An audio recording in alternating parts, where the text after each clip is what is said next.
Break news చూస్తున్నాం. అల్లూరు జిల్లాలో road ప్రమాదం జరిగింది. ట్రావెల్ బస్ అదుపు తప్పి లోయలో పడిపోయింది. చింతూరు నుంచి మారేడుమిల్లి మార్గంలో ఈ ప్రమాదం జరిగింది. ప్రమాద సమయంలో బస్సులో 30 మంది ప్రయాణికులు ఉన్నట్లు సమాచారం.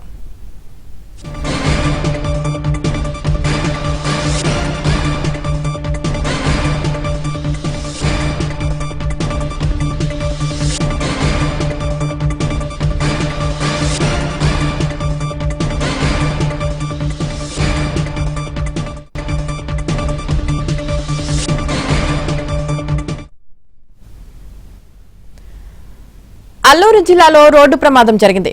ట్రావెల్ బస్ అదుపు తప్పి లోయలో పడిపోయింది. చింతూరు నుంచి మారేడుమిల్లి మార్గంలో ఈ ప్రమాదం జరిగింది. ప్రమాద సమయంలో బస్సులో 30 మంది ప్రయాణికులు ఉన్నట్లు సమాచారం.